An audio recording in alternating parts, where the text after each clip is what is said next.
예루살렘아 여호와를 찬송할지어다. 시온아 내 하나님을 찬양할지어다. 그가 내 문빗장을 견고히 하시고 내 가운데에 있는 너의 자녀들에게 복을 주셨으며 내 경내를 평안하게 하시고 아름다운 밀로 너를 배불리시며 그의 명령을 땅에 보내시니 그의 말씀이 속히 달리는도다. 아멘.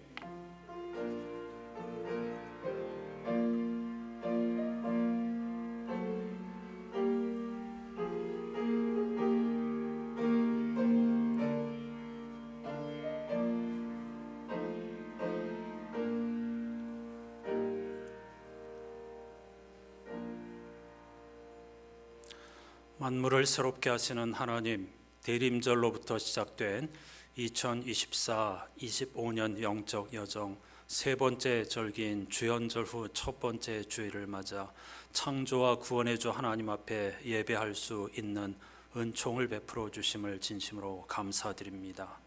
약 2000년 전 우리와 똑같은 사람으로 오셔서 함께 울고 웃으며 고난받고 죽으셨다 다시 살아나신 예수 그리스도로 말미암아 하나님의 나라가 시작되었다는 사실을 이 주현절기 내내 깊이 붙잡고 씨름하는 우리들이 되게 해 주시옵소서. 어두워져만 보이지만 그러나 하나님의 나라가 이미 시작되었고 새하늘 새 땅이 여기에 임하였고 그 완성을 향하여 지금도 일하고 계시는 하나님을 신뢰하게 도와주시고 세례받고 죽었다가 살아나고 하나님의 나라에 속한 성도로서의 사명을 깊이 생각하며 새롭게 하는 축복의 절기가 되게 해 주시옵소서.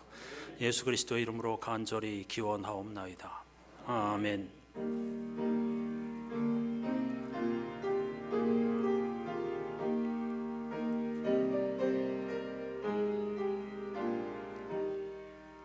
다 나와 찬송 부르세 한 소리 높여서 넘치는 기쁜 마음으로 하나님 기리세 그 보좌 앞에 엎드려 한없는 감사와 무궁한 찬송 드려서 구세주 기리세 참되고 높은 하나님 만왕의 왕께서 저 깊은 물과 높은 산 다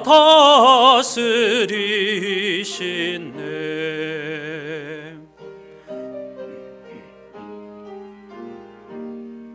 다 나와 찬송 드리세 다 같이 엎드려 주 앞에 무릎 꿇고서 창조주 기리세. 아멘. 자리에 앉으셔서 오늘 예배 주제를 따른 공동기도를 함께 하십시다.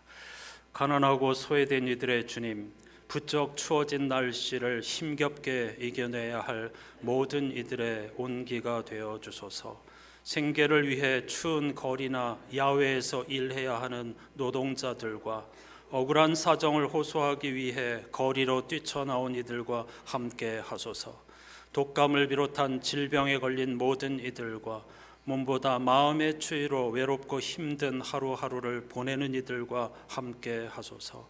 우리 사회가 이들의 어려운 형편을 잘 보살피고 작은 목소리에 귀 기울이며 불의하고 억울한 일에 대해서는 함께 싸우게 하소서. 길과 진리가 되신 주님, 삶과 신앙에 관한 진지한 질문을 품은 모든 이들의 길잡이가 되어 주소서. 하나님께서는 우리의 질문을 물리치지 않으시고 오히려 그것을 기뻐하시고 응답하시는 분이심을 믿고 의지합니다. 교회 안에서 고민하는 이들에게 자신들의 질문과 교회의 문제를 직시할 수 있는 안목을 주시고 고민한 바를 실천하고 변화를 이끌어낼 수 있는 용기를 허락하소서.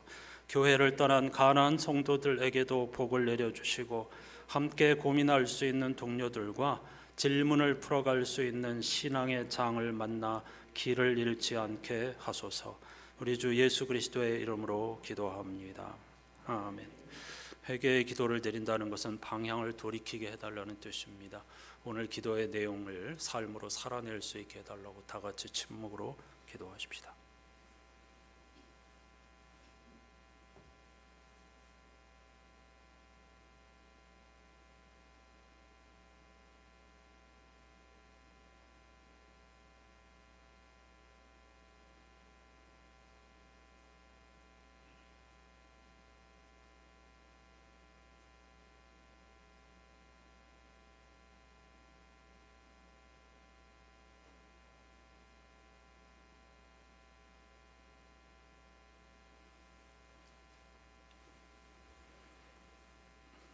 대언자 스가랴를 통해 들려주시는 하나님의 말씀이 여기 있습니다. 만군의 여호와께서 이처럼 이르시되 너희는 내게로 돌아오라. 만군의 여호와의 말이니라. 그리하면 내가 너희에게로 돌아가리라. 만군의 여호와의 말이니라. 아멘.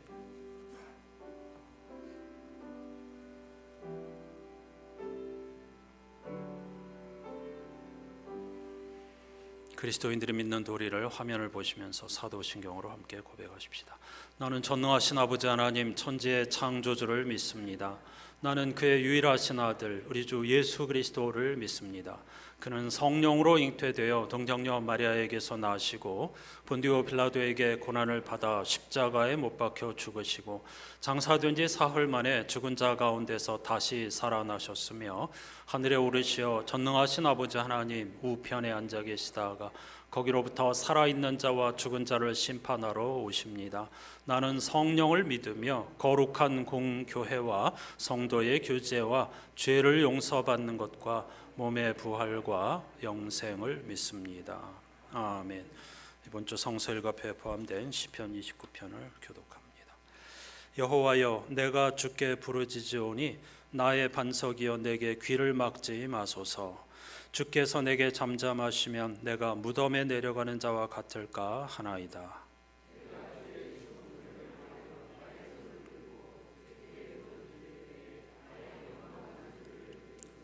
악인과 악을 행하는 자들과 함께 나를 끌어내지 마옵소서. 그들은 그 이웃에게 화평을 말하나 그들의 마음에는 악독이 있나이다.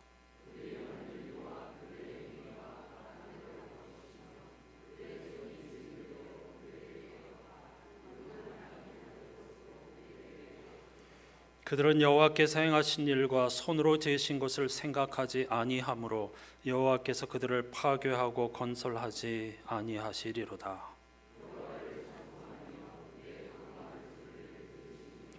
여호와는 나의 힘과 나의 방패이시니 내 마음이 그를 의지하여 도움을 얻었도다. 그러므로 내 마음이 크게 기뻐하며 내 노래로 그를 찬송하리로다.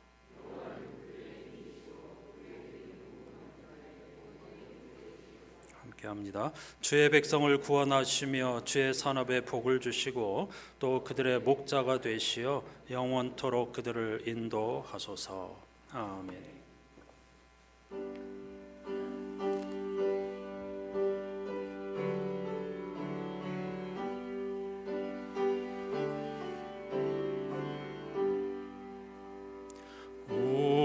우리는 주님을 늘 배반하나 내 주 예수 여전히 날 부르사 그 참되신 사랑을 베푸시나니 내 형제여 주님을 곧 따르라.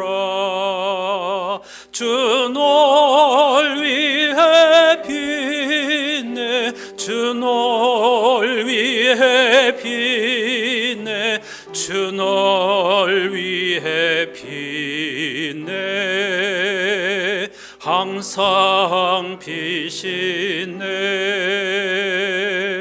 주께서 풍성한 은혜를 내려 내 영혼이 나날이 복받으니 주 예수를 너희도 구주로 섬겨 곧 따르면 풍성한 복 받겠네. 주 널 위해 빛내, 주 널 위해 빛내, 주 널 위해 빛내. 항상 빛이네.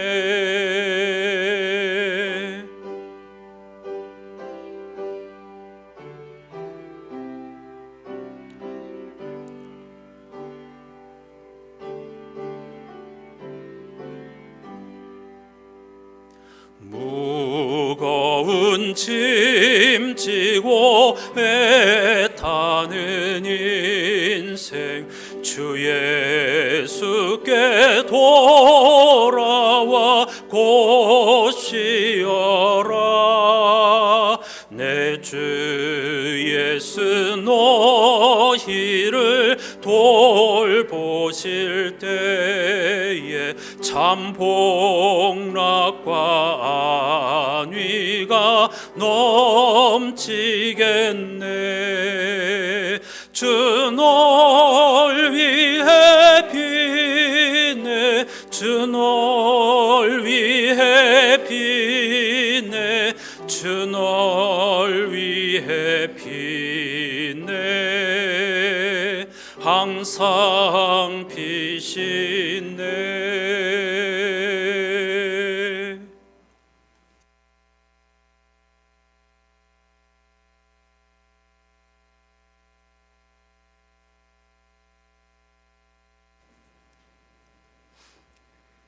새해 들어 두 번째로 만든 주일에 빛으로 나타나신 우리 주님의 해내하심을 기뻐하며 찬양과 영광을 올려드리오니 홀로 영광 받아 주시옵소서.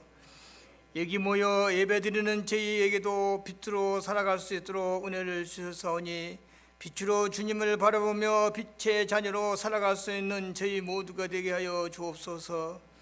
하오나 지금 이 시간 주님 앞에 선 저희에게는 아직도 어둠의 모습이 자리 잡고 있음을 고백합니다.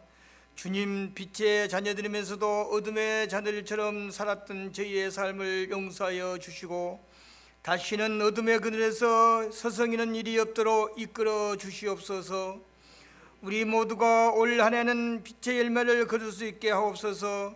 구원의 빛, 소명의 빛, 봉사의 빛, 헌신의 빛, 충성의 빛을 발할 수 있는 복된 한 해가 되게 하여 주시옵소서. 어디서 무엇을 하든지 일어나 빛을 발하는 일들이 넘쳐나게 하여 주시옵소서. 이해의 모든 성도들이 주님의 도우심을 바라며 저마다 세운 소망의 계획들이 있습니다. 성령님의 인도를 철저히 받을 수 있게 하여 주시고 주님의 나라와 몸된 교회를 부욕케 할 수 있는 길로 인도하여 주옵소서. 그리하여 저희의 심령이 새로운 소망으로 채워주시고 새로운 능력을 얻어 신앙의 경주장에 담대히 나갈 수 있게 하여 표대를 향하여 예수 그리스도 안에서 달려갈 수 있게 하여 주시옵소서. 어렵다고 포기하거나 힘들다고 주저앉지 않도록 하여 주옵시고 오직 여호와를 앙망하는 자는 새 힘을 얻으려는 확실한 약속의 말씀을 주셨사오니 그 말씀을 굳게 붙들고 믿음의 승리를 보여줄 수 있는 저희 모두가 되게 하여 주옵소서. 오늘 이 소중한 거룩한 날에 참석하지 못한 교우들을 기억하셨고 특별히 질병으로 고통 중에 있는 자, 구직 중에 있는 자, 경제적으로 어려운 자, 노안으로 기력이 약한 자 이들을 기억하셔서 흑암에 있지 않도록 빛으로 보호하시고 지켜주시고 구하고 찾게 하여 주시옵소서. 세계 곳곳에 전쟁이 하루빨리 멈추게 하시고 이 나라도 전국이 안정을 찾게 하여 주시옵소서. 이 시간 말씀을 대하실 목사님께 영육간의 강건함을 주셔 주시는 말씀을 주님의 음성으로 듣게 하시고 행하는 믿음의 소유자가 다 되길 원하며 언제나 변함없는 사랑으로 이끌어 주시는 우리 구주 예수 그리스도 이름으로 기도드리옵나이다. 아멘.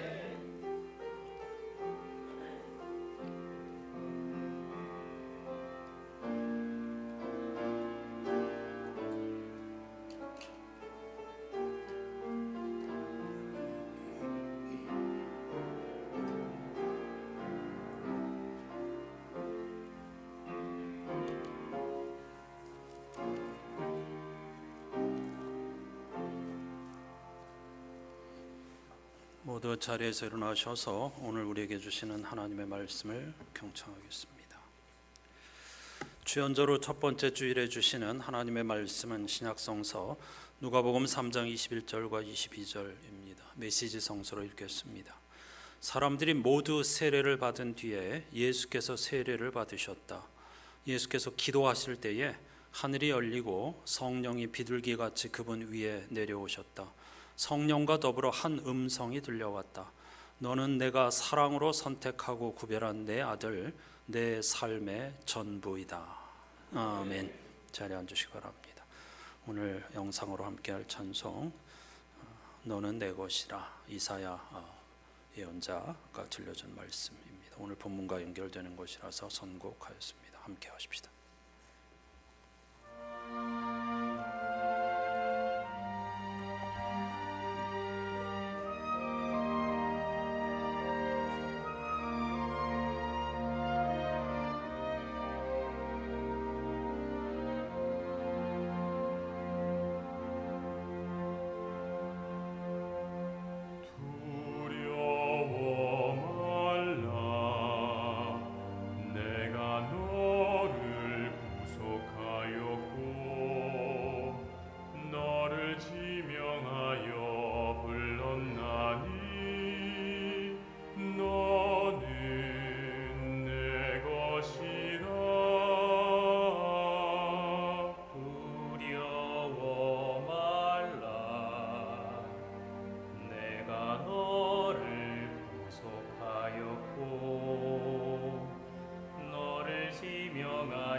너는 내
있지만 그리고 우리들 한 사람 한 사람을 향하여서 너는 내 것이라 나의 작품이다 너는 내 삶의 전부란다 라고 늘 들려주시는 하나님의 음성을 죽음의 순간까지 경험할 수 있는 저와 여러분 되시기를 주님의 이름으로 축복합니다. 오늘은 교회력의 세 번째 절기인 주현절 후 첫 번째 주일이면서 예수께서 세례 받으신 것을 기념하는 주님의 수세 주일이기도 합니다. 주현절이란 한자는 예수께서 온 세상의 구원자라는 사실을 공적으로 드러내셨다, 나타내셨다 그런 의미입니다. 그래서 공현절이라고 부르기도 합니다. 공식적으로 나타내셨다 그런 의미죠. 말하자면 예수님의 공적인 삶이 시작되었다는 것인데 그 출발점이 바로 요한에게 받은 세례였습니다. 이것이 주현절 후 첫 번째 주일을 예수님의 수세 주일이라고 부르는 이유이죠. 따라서 이번 주 성서 일과편은 예수님의 세례와 우리가 받은 세례의 의미가 무엇인지를 다시 한번 깊이 생각해 보도록 우리를 인도합니다. 주연절마다 이러한 본문이 반복되는 것은 즐겨 잊어버리는 우리들을 향하여서 세례받고 그리스도인이 되었다는 것, 그리고 그리스도인으로서 산다는 의미, 세례교인의 의미가 무엇인가 이걸 해마다 새롭게 되짚어보고 행동할 수 있도록, 방향을 돌이킬 수 있도록 우리를 인도하시려는 하나님의 큰 선물인 줄로 믿습니다. 복음서 기자들은 하나같이 예수께서 세례 요한에게 세례를 받으셨다고 증언합니다. 아마도 이 1세기 당시에 요한이라고 하는 이름은 아주 흔한 이름이었는데 구약성서 히브리어로는 요나입니다. 요나와 요한이 같은 의미인데요. 이 세례 요한이라고 하는 사람에게 별명이 세례 요한 이렇게 붙은 걸 보면 그의 생애에서 가장 중요한 일은 사람들에게 세례를 베푸는 것이었겠구나 충분히 짐작을 할 수가 있습니다. 오늘 본문에서도 누가복음 기자는 예수께서 요단강에 도착하셨을 때에 백성이 모두 세례를 받았고 예수께서도 세례를 받으셨다 이렇게 전하고 있습니다. 1세기 그쯤에 세례 요한이라는 사람이 요단강가에서 수많은 이스라엘 백성들에게 세례를 베풀었고 예수께서도 그 요한에게 세례를 받으셨다는 이야기구나 이렇게 간단하게 넘겨버릴 이야기가 아닙니다. 여러 가지 질문을 할 수 있는데요. 세례는 그리스도인이 되기 위한 중요한 의례이자 자신보다 앞서 믿음의 길을 걸어간 사람들, 공인된 사람들에게 받는 것이 일반적이죠. 그래서 여러분은 다 목회자에게 세례를 받았습니다. 근데 문제는 하나님이시면서 하나님의 아들이신 예수께서 사람 요한에게 세례를 받으셨다는 겁니다. 여러분은 이 문제를 어떻게 생각하십니까? 따라서 처음 교회에서 어떤 이들은 예수님이 누군가에게 어떤 사람에게 세례를 받았다는 사실을 받아들이기 어려워했습니다. 이런 문제는 사실은 성서 전체에서 계속 우리에게 도전을 던지는 질문이죠. 초기 교회 성도들이 예수께서 인간에게 세례를 받았다 하는 사실을 받아들이기 힘들어했던 이유는 간단합니다. 만일 그게 사실이라면 예수님의 권위가 손상될 수 있기 때문이죠. 이러한 상황을 반영하듯 예수님이 세례 받으셨다는 사실을 다루는 복음서들은 하나같이 예수께서 세례 요한과 비교할 수 없이 뛰어난 분이셨다, 우월한 분이셨다 이 사실을 강조하고 있습니다. 의도적으로 그런 겁니다. 예수님의 권위가 손상될까 봐 그런 부분을 강조하는 것이죠. 그런데 가만 생각해 보면 복음서 기자들이 이러한 사실, 즉 예수께서 요한과 비교할 수 없는 우월한 분이셨다는 사실을 끝없이 강조했어야만 했던 정황은 오히려 그 당시에 세례 요한의 영향력이 얼마나 컸는가 하는 것을 반증해 주기도 합니다. 요한이 사람들에게 인기도 없고 별 볼 일 없는 시시한 사람이었다면 굳이 그와 비교해서 요한이 예수님의 신발끈을 풀기도 부족한 사람이라고 했다, 뭐 이런 이야기를 성서에 기록할 필요가 없었겠죠. 실제로 복음서를 보면 당시에 많은 유대인들이 세례 요한이 구약 성서 예언자들이 약속한 메시아 그리스도가 아닐까라고 생각했습니다. 그리고 요한에게 당신이 그분입니까? 그리스도이십니까? 하고 묻기도 했었죠. 그만큼 당시의 세례 요한의 영향력은 굉장했다는 것입니다. 또한 예수님을 하나님의 아들, 즉 죄 없는 분으로 보고 싶어 했던 사람들은 요한이 준 세례가 회개의 세례였다는 사실도 매우 불편하게 여겼습니다. 복음서에 보면 독사의 자식들아 회개하라 하면서 회개의 세례를 베풀었다, 이렇게 분명히 기록하고 있죠. 그래서인지 마태복음은 예수께서 요한에게 세례를 받으려 오셨을 때에 요한이 내가 선생님께 세례를 받아야 할 것인데 선생님께서 어찌 내게 오셔서 세례를 달라고 하십니까? 하고 말렸다는 이야기를 유일하게 덧붙이고 있습니다.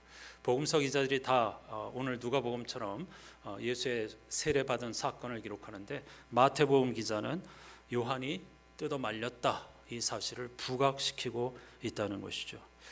이 마태복음 본문을 보면 요한이 당시에 무척 당황하고 있구나 하는 걸 금방 깨달을 수가 있습니다. 요한은 죄인들이나 받는 세례를 죄 없는 하나님의 아들이 받는다는 것이 말이 안 된다고 생각했기 때문에 적극적으로 뜯어 말렸던 것입니다. 제가 주님께 세례를 받아야죠. 그게 당연하죠. 어찌 주님께서 나 같은 사람에게 세례를 받으신다는 말입니까? 하고 말렸던 것이죠. 그러자 마태복음에 의하면 예수께서 이렇게 대답하셨습니다. 지금은 그렇게 하도록 하십시오. 이렇게 하여 우리가 모든 의를 이루는 것이 옳습니다. 이 마태복음의 이 전언은 매우 중요한 표현입니다. 지금은 그렇게 하도록 하십시오. 이렇게 하여 우리가 모든 의를 이루는 것이 옳습니다. 예수께서는 자신의 권위를 앞세우지 않고, 만일 그러셨다면 성육신 하지도 않으셨겠죠. 하나님 아버지의 뜻을 따르자고, 이렇게 하여서 하나님의 정의를 이루자고 요한을 설득하신 것입니다. 여기서 예수님의 전형적인 삶의 태도를 엿볼 수 있습니다. 주님은 자신을 언제나 사람들의 눈높이에 맞추셨습니다. 그게 바로 성육신이 결정적인 증거이죠. 고향을 떠난 사람들, 뒤처진 사람들, 떠돌이가 되어 흘러 들어온 사람들과 주님은 언제나 함께 하셨습니다. 반면 요한은 당신은 고귀한 분이시니 나에게 세례를 받거나 이 떠돌이들, 죄인들과 함께하면 안 된다고 애써 말렸죠. 그러나 예수님은 사람들 속에 들어가 그들과 함께하는 것, 그리고 평범하고 평등하게 대우받는 것을 너무나 당연한 일로 받아들이셨던 것입니다. 사도 바울은 이러한 예수님의 생애를 보고서 큰 깨달음을 얻었죠. 그래서 빌립보서 2장에서 너희 안에 이 마음을 품으라 곧 그리스도 예수의 마음이니라고 하면서 그는 하나님과 한 분, 하나님의 본체, 즉 하나님이셨지만 그것을 당연한 것으로 여기지 아니하시고 우리를 위해 사람이 되셨고 모든 것을 내어주셨다, 이렇게 고백하고 있습니다. 그래서 주님이 그리스도 구원자인 것 아닙니까? 우리가 그리스도를 따르는 그리스도인이라고 하면 어떤 삶을 살아야 할 것인가를 주님이 명약관화하게 우리에게 보여주신 것이죠. 또한 요한에게 하신 주님의 말씀은 세상 사람들이 그렇게 갖고 싶어하는 권력과 서열, 명성 이런 것을 모두 다 거부하셨다는 뜻입니다. 요한은 예수님께 격에 맞게 하십시다, 이렇게 막아선 것이죠. 그런데 그런 거 필요 없다, 나는 그런 것으로부터 자유로운 존재다, 이렇게 말씀하신 것입니다. 이거 간단한 문제가 아닙니다. 우리는 신도 아니고 예수도 아니지만 그럼에도 불구하고 끝없이 명성을 탐하고 서열을 좋아하죠. 인정받는 걸 좋아하죠. 그것으로부터 자유로운 사람이 그리 많지 않습니다. 예수님을 따른다는 것은 어떤 삶을 산다는 것인가 깊이 생각해야 하겠습니다. 지금은 그렇게 하도록 하십시오. 이렇게 하여 우리가 모든 의를 이루는 것이 옳습니다라는 말씀을 통해 예수께서 얼마나 자유로운 분이신지 하는 걸 알게 됩니다. 무엇에도 매이지 않는 자유로운 영혼, 우리의 선구자와 같은 삶을 사셨다는 걸 우리가 발견하고 우리도 그와 같은 삶을 살기 위해서 몸부림쳐야 하겠습니다. 여러분이 아시는 것처럼 예수는 구원자, 그런 뜻이죠. 그리고 그리스도는 기름 부음 받은 자를 의미하는 메시아에 대응하는 그리스어 헬라어입니다. 메시아와 그리스도는 같은 단어라는 뜻이죠. 유대 사람들에게 메시아는 하나님께서 보내신 사람으로 하늘의 뜻을 이 땅에 이루는 사람을 의미합니다.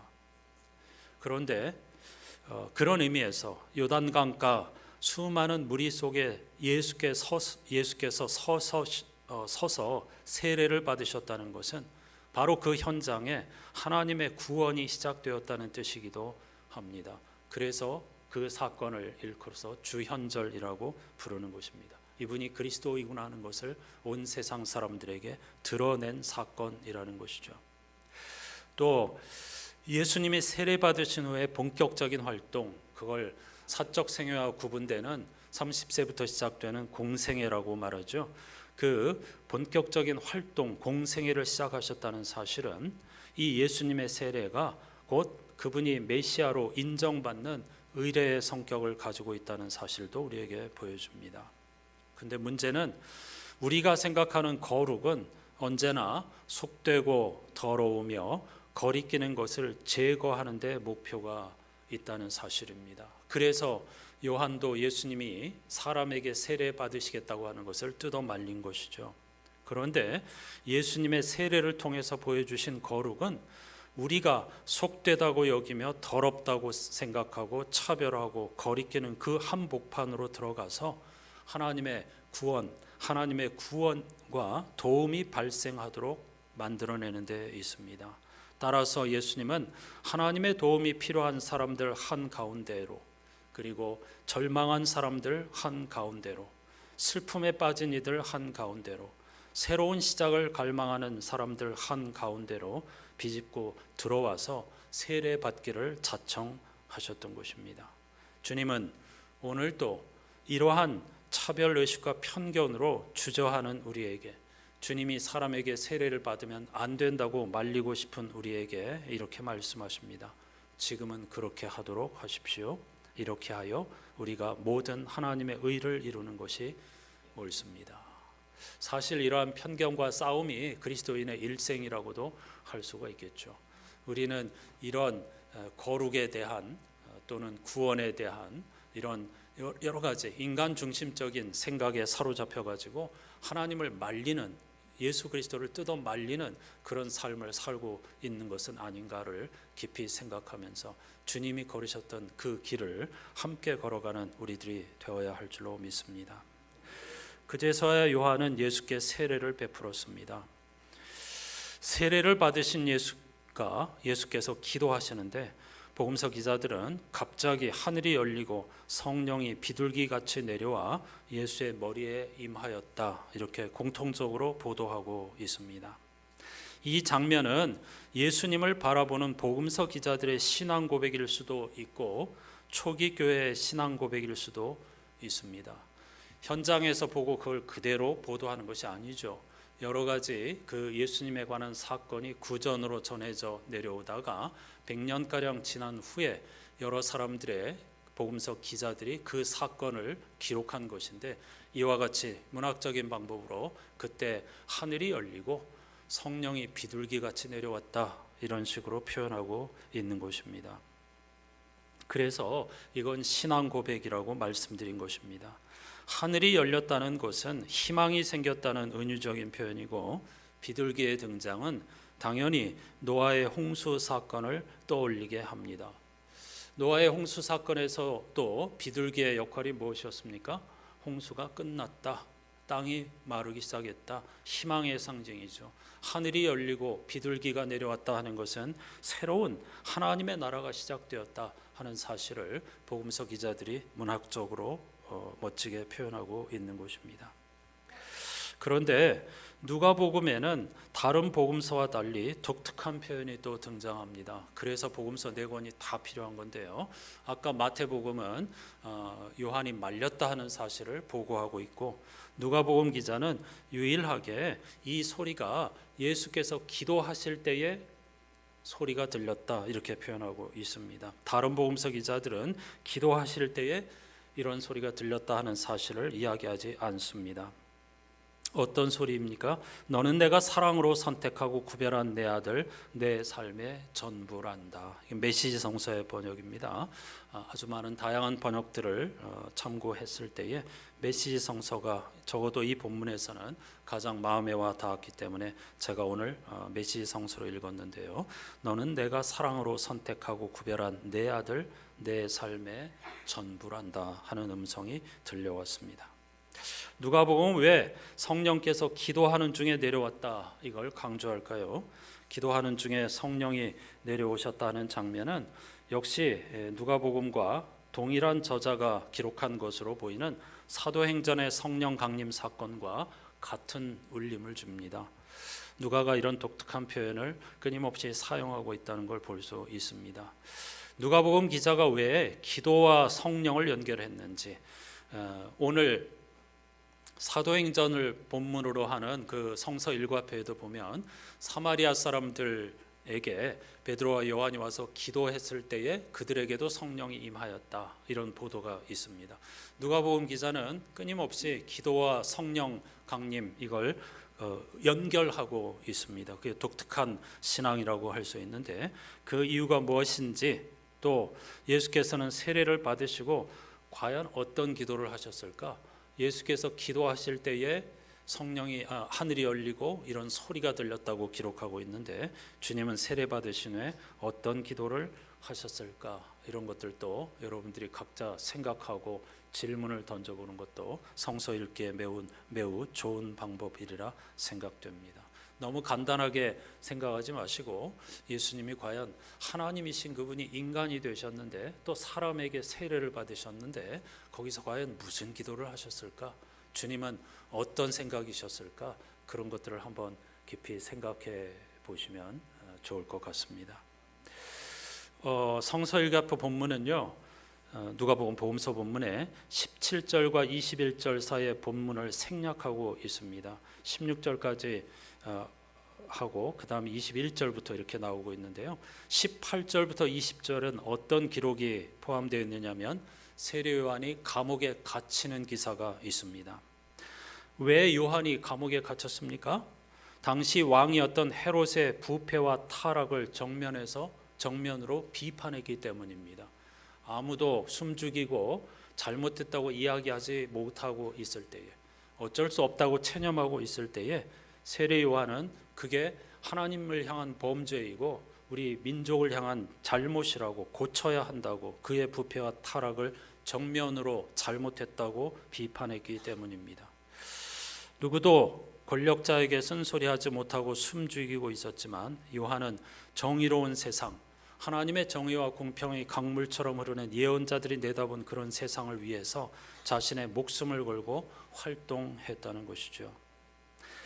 예수께서 세례받는 이야기가 세례 요한의 투옥 뒤에 이어진다는 사실 또한 매우 중요한 의미가 있습니다.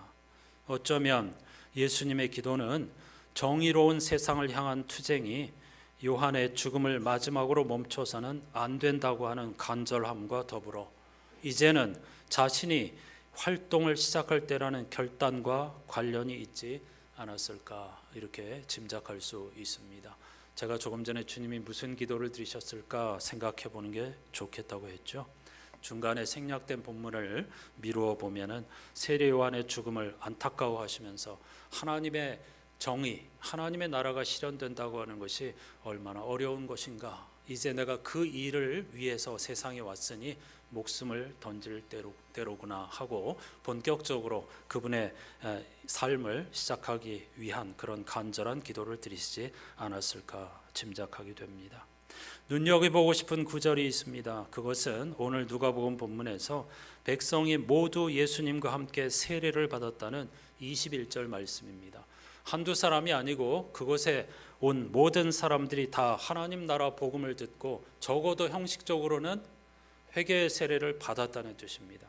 요한이 회개하고 복음을 믿고 세례 받으라고 했는데 그걸 인정했기 때문에 회개하고 하나님 나라로 방향을 돌이키겠다고 하는 세례를 다 받았다는 것입니다. 그런데 그 이후에 세상이 어떻게 많이 변했습니까? 세례는 모두 다 같이 받았지만 세례 요한의 뒤를 이어 하나님 나라의 정의를 위해 몸부림친 사람은 예수 그리스도와 그의 제자들 소수 공동체뿐이었습니다. 사람들은 강력한 능력을 가진 그리스도 메시아가 나타나서 정의롭지 못한 세상을 한 번에 뒤엎어 줄 것을 끊임없이 기대했습니다. 구약성서 시대부터 말이죠. 다윗과 같은 용맹한 메시아가 나타나서 강력한 군사적 지도력으로 이 썩어빠지고 부패한 권력자들을 심판하고 세상을 갈아엎어 주기를 기대했습니다. 자기 자신이 하나님 나라를 향하여 방향을 돌이키고 묵묵히 자기에게 주어진 삶을 살아감으로써 이 세상을 조금씩 바꾸어가고 선한 영향력을 행사해야 한다고 생각하는 사람은 별로 많지 않았다는 뜻입니다. 지금은 과연 어떻게 바뀌었을까요? 여전히 우리는 다시 오실 예수 그리스도께서 세상을 뒤엎어주고 정의를 실현해 주시기를 기대합니다. 그게 잘못됐다는 뜻이 아니고 그걸 우리들 한 사람 한 사람 세례받은 그리스도인들이 여기서 삶의 자리에서 감당해야 한다고 하는 생각까지 미치지 못한다는 것이 저의 질문입니다.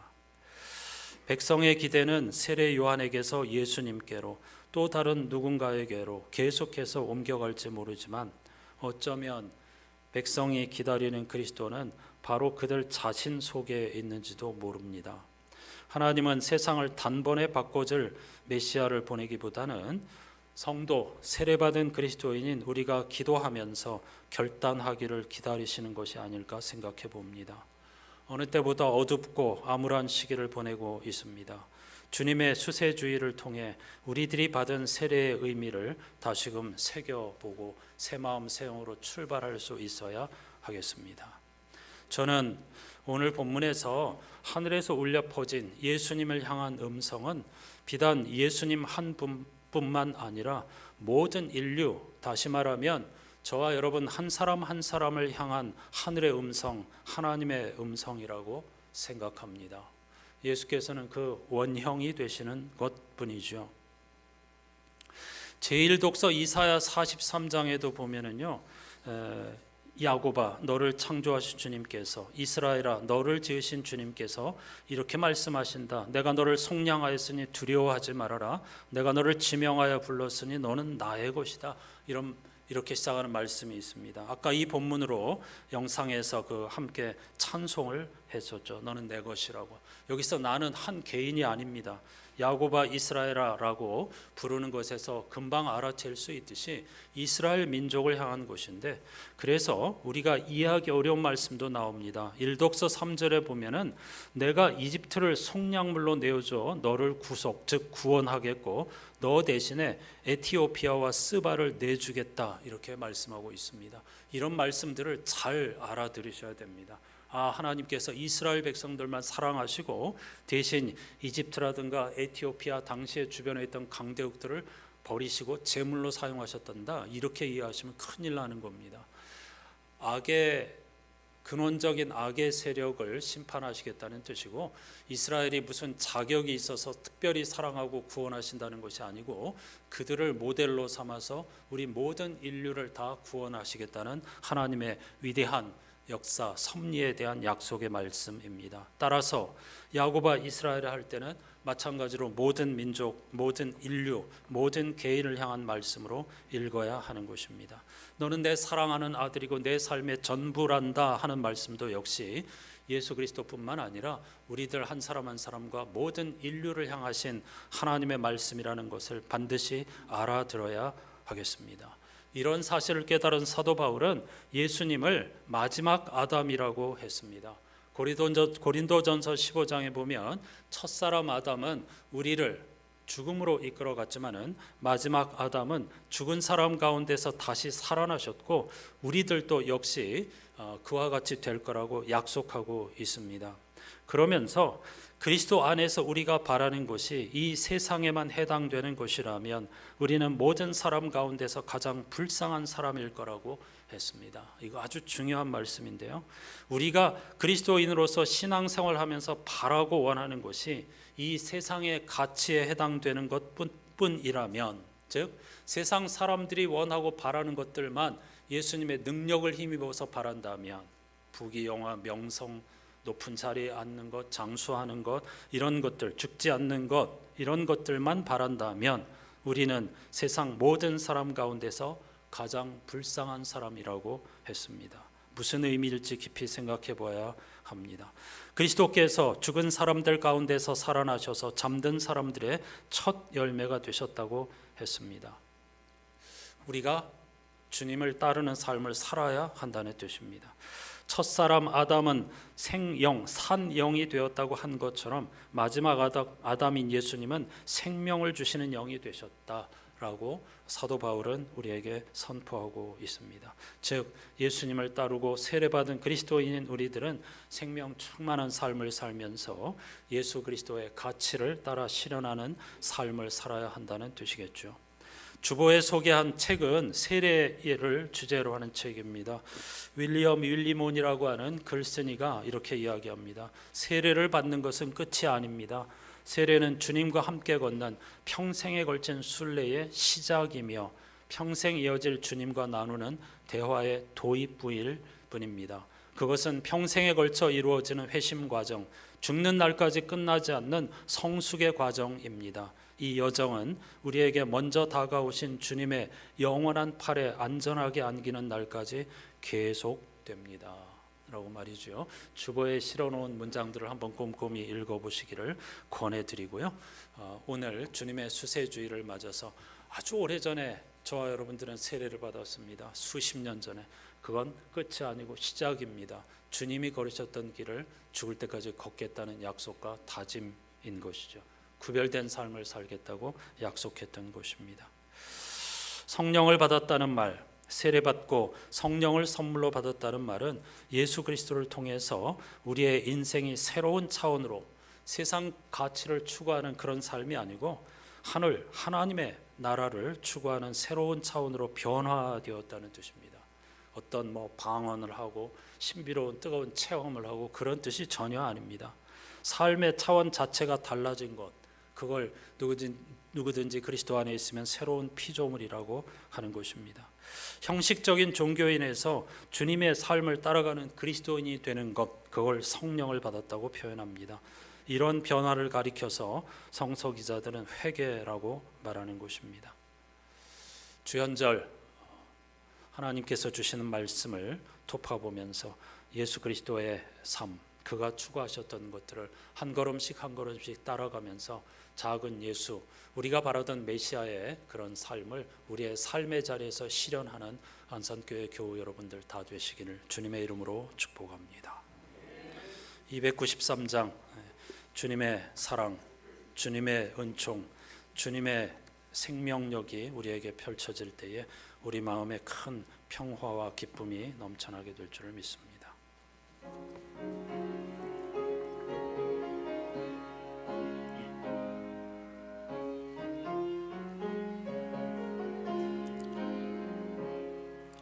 주의 사랑 비칠 때의 기쁨 오네, 근심 걱정 물러가고 기쁨 오네, 기도하게 하시며 희미한 것 물리쳐 주의 사랑 비칠 때 기쁨 오네.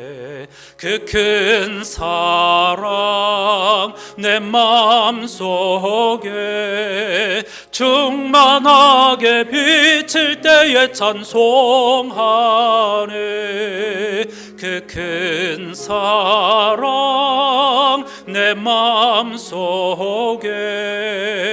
화평함과 기쁨 주네. 그 큰 사랑 주의 사랑 비칠 때에 이 세상은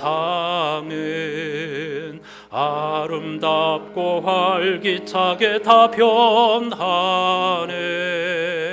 화평 중에 내 영혼 영광스런 새 생명 다시 찾게 되었네. 그 큰 사랑 그 큰 사랑 내 마음속에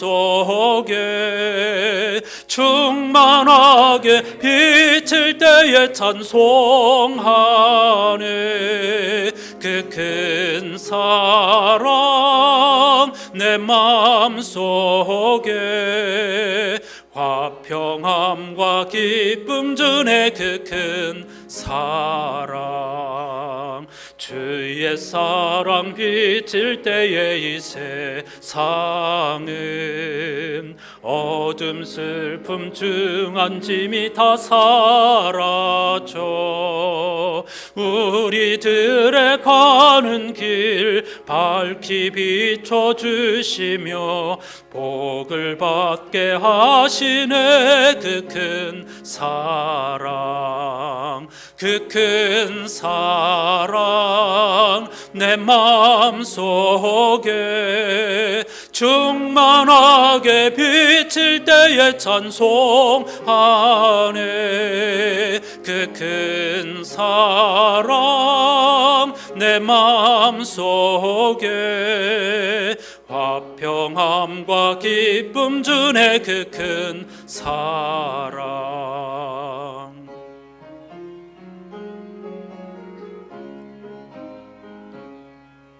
주의 사랑 비칠 때에 그 광채가 찬란하게 우리 둘러 비치겠네. 세상 모두 이기고 천국 생활할 때도 주의 사랑 비치네. 그 큰 사랑 그 큰 사랑 내 마음속에 충만하게 비칠 때에 찬송하네. 그 큰 사랑 내 마음속에 화평함과 기쁨 주네. 그 큰 사랑 세례가 출발점인 것처럼 이 주님의 뒤를 따르는 삶 역시 하나님의 크신 사랑 그리고 구원과 생명의 빛이 우리에게 비칠 때만 가능한 것입니다. 그런 의미에서 늘 주님 우리를 긍휼히 여겨주시고 은혜 베풀어 달라고 기도하지 않을 수 없는 것이죠. 좌우로 치우치지 않고 흔들림 없이 끝까지 예수 그리스도를 따르는 그런 삶을 살게 해달라고, 하나님의 나라의 가치를 실천하는 삶을 살게 해달라고 다 같이 간절한 마음으로 기도하십시다. 하나님 아버지 감사합니다. 오늘 세 번째 절기 주현절을 시작하면서 예수 그리스도께서 세례를 받으셨다는 의미가 무엇인가를 생각하며 또한 주님의 후예로서 우리들 역시 세례를 받고 그리스도인으로서 산다는 의미가 무엇인가를 생각하게 하여 주시니 감사드립니다. 하나님, 자칫하면 잊어버리기 쉬운 이 세례의 의미, 우리가 그리스도인으로서 살아간다는 것을 습관적이고 상투적인 의미로만 받아들일 가능성이 적지 않습니다. 그런 면에서 해마다 우리에게 주현절을 허락하여 주시고 다시 한번 세례와 그리스도인으로서 살아가는 의미를 생각할 수 있게 해주신 것은 하나님의 크신 은혜인 줄로 믿습니다. 이 세 번째 절기인 주현절을 살아가면서 정말 예수께서 무엇을 위해 이 세상에 오셨고 사람이 되셨고 십자가를 지셨으며 다시 사셨는지를 생각하고 우리 역시 세례를 통해서 옛사람, 세상의 가치에 의해서 태어났던 사람들은 죽었고 하나님 나라에 백성으로 새롭게 태어났다는 것을 상징하는 의례로서 세례를 받았는데, 그럼에도 불구하고 수많은 세례받은 군중들이 그랬던 것처럼 세례만 받았지 하나님의 나라의 가치에 관심 없고 이 땅의 가치, 권력과 그리고 부귀영화를 추구하는 삶을 살아간다고 하면 하나님의 나라가 너무나도 더디게 올 수밖에 없다는 것을 아픈 마음으로 회개하고 돌이키면서 하나님 나라를 향하여 다시 방향을 돌이키고 주님이 그렇게도 원하시고 꿈꾸셨던 삶을 실현하는 그런 삶을 살아가는 안산의 교우들 한 분 한 분 다 될 수 있도록 인도해 주시옵소서.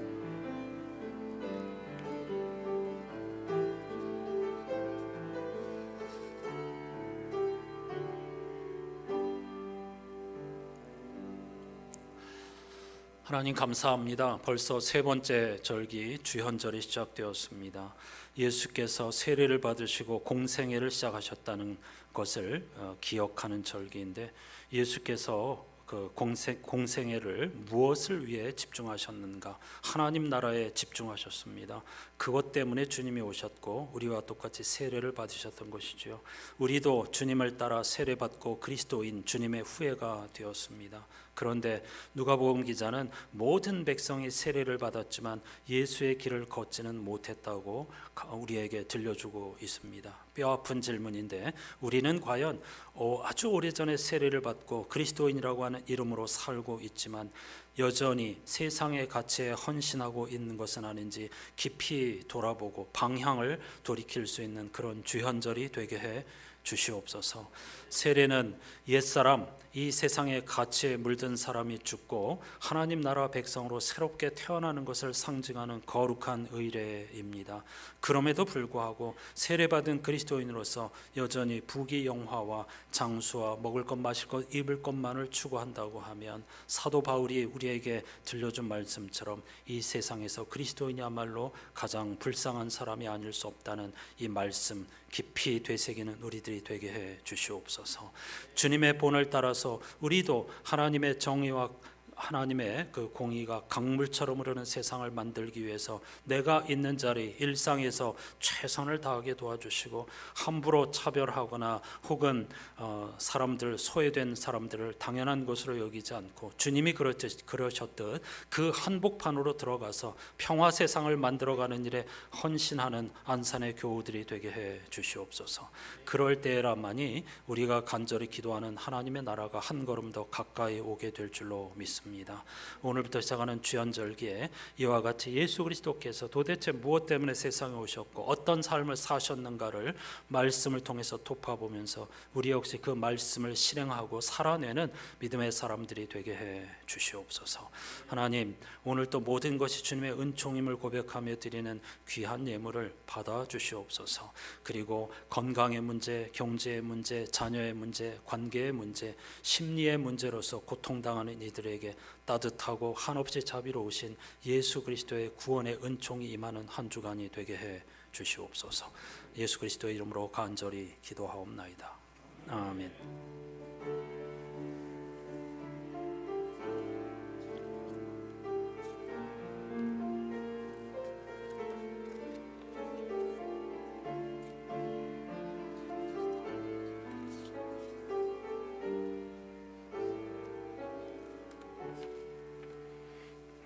이렇게 인사하십시다. 당신은 하나님의 전부입니다.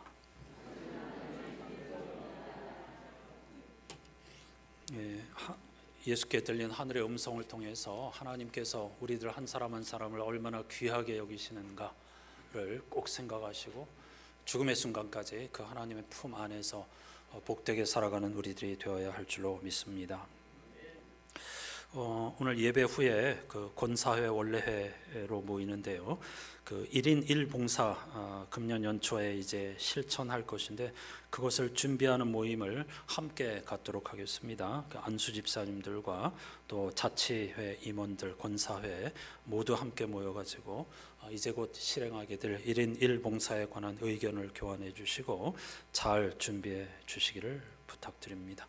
오늘은 둘째 주일로서 배움 주일입니다. 오늘은 우리가 자체적으로 프로그램을 하는 것이 아니고 강사 목사님을 모셔가지고 창조신앙이란 무엇인가 이런 주제를 가지고 함께 배움의 시간을 가지려고 합니다. 날씨는 춥지만 매우 중요한 주제입니다. 우리 여수 돌산에 있는 갈릴리 감리교회 담임 목사이시면서 전문 번역자입니다. 이런 목회자가 우리 가까이 있다는 것도 굉장히 큰 축복이라고 할 수 있는데요. 김순현 목사님을 모셔가지고 이분이 이 번역에만 매진하는 것이 아니고 그 비밀의 정원이라고 하는, 아주 사실 아는 사람들은 여수에서 다 아는데요, 아주 멋진 정원을 가꾸고 계십니다. 굉장히 오랫동안 20년 넘게 정원을 가꾸고 있고, 앞으로 그 수목원 이걸 할 계획을 가지고 끊임없이 노력하는 분인데요, 식물과 나무를 기르면서 어떤 하나님의 창조의 능력, 또 번역하면서 성서에서 주로 메시지 성서 번역자 중에 한 분이기도 한데요, 그런 작업을 통해 가지고 하나님의 창조 솜씨가 얼마나 뛰어난 건가, 이런 것들을 우리에게 들려주실 예정입니다. 날씨 춥지만 많이 식사하시고 차 한잔하시고 교제하시다가 1시 30분부터 복된 시간을 가질 수 있기를 바랍니다. 오늘 김신자 집사님이 80세 생일까지 하나님께서 지켜주신 것을 감사하는 마음으로 떡을 제공해 주신다고 합니다. 김 집사님 축하드리고요, 많이 축하해 주시기 바랍니다. 또 우선의 집사님도 샤인 머스킷, 정확한 발음 어렵더라고요. 이 좋은 과일을 또 우리에게 제공해 주신다고 합니다. 이렇게 맛있는 점심 식사, 떡, 과일 드시고 집으로 가버리시면 안 되겠죠. 같이 배움제를 꼭 참여하시기를 바랍니다. 다 같이 일어나셔서 찬양하십시다.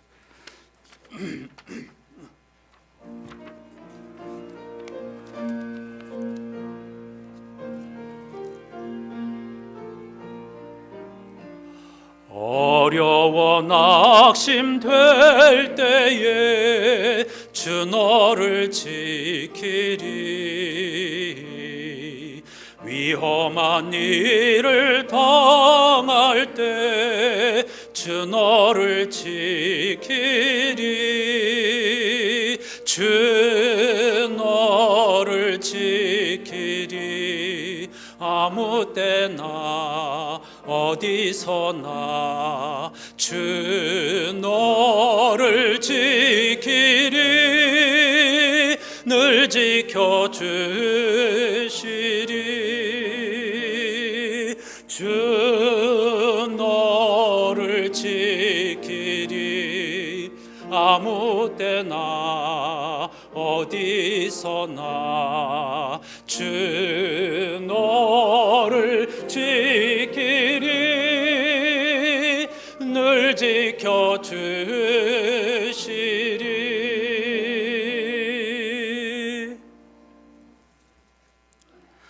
너는 내가 사랑으로 선택하고 구별한 내 자녀, 내 삶의 전부란다. 아멘. 우리 구주 예수 그리스도의 은혜와 하나님 아버지의 사랑과 성령님의 말로 닿을 수 없는 탄식과 교제가 예수 그리스도와 더불어서 모든 인류, 하나님의 형상대로 지으신 모든 사람, 백성 한 사람 한 사람을 세례를 통하여서 구원받은 하나님의 나라의 백성으로 불러주신 하나님의 은총에 감사드리면서 예수 그리스도께서 죽음으로 향하면서까지도 이루시고 싶어 했던 하나님의 나라를 우리의 삶의 자리에서 묵묵히 선한 행실로 매력적인 향기 나는 삶으로 잘 감당하여 하나님의 나라를 이 땅에 실현시키기로 다짐하는 모든 예배자들의 삶의 자리에 영원히 함께해 주시옵기를 간절히 축원하옵나이다. 아멘.